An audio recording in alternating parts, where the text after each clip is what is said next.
নমস্কাৰ। আমি কেতিয়াবা কিছুমান কটু দৃশ্য দেখিবলৈ পোৱা যায় বিভিন্ন সময়ত। এটা মই তেনেধৰণৰ কথা ক'ব খুজিছোঁ। বহুত লোকে মৰ্ণিং ৱাক কৰোঁতে মুখত ব্ৰাছডাল লৈ মৰ্ণিং ৱাক কৰে। মানে মুখত দাঁতত টুথব্ৰাছ লৈ ব্ৰাছ কৰি কৰি গোটেই ৰাস্তা খোজকাঢ়ি ফুৰে, থুৱাই থাকে, মানুহৰ লগত কথা পাতে, এনেকুৱা ধৰণৰ। আচলতে কিছুমান কাৰ্যসূচী ঘৰতেই সম্পাদন কৰিব লাগে। মুখ ধোৱা, গা ধোৱা, এনেকুৱা ধৰণৰ যিখিনি শৰীৰৰ চাফ চিকুণৰ কাম, সেইবোৰ বাহিৰত নহয়, সেইবোৰ ঘৰৰ ভিতৰতে কৰিব লাগে।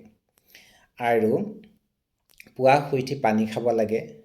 পানী খাই মুখ হাত ধুই ফ্ৰেছ হৈ ফুৰিবলৈ যাব লাগে মৰ্ণিং ৱাকৰ কাৰণে। তেতিয়াহে ফ্ৰেছ এয়াৰটো পায়, কাৰণ এয়াৰটো আমি নাকেও ল'ব লাগে, মুখেও ল'ব লাগে। কিছুমান অতি ফ্ৰেছ ৱাছ মুখেৰে লৈ নাকেদি উলিয়াব লাগে, নাকেদি লৈ মুখেৰে উলিয়াব লাগে।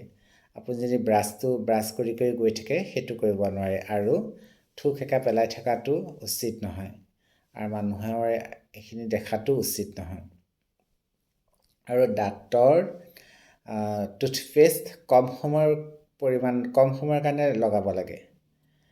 আচলতে ইয়াৰো অপকাৰিতাও আছে, টুথপেষ্টত যি বস্তু ইউজ কৰে। গতিকে অলপ সময়ৰ কাৰণে লগাই সোনকালে মুখখন ধুই দিব লাগে। বহুত সময় ঘণ্টা জুৰি এই টুথপেষ্টটো মুখত দাঁতত লগাই থকাটো অপকাৰী।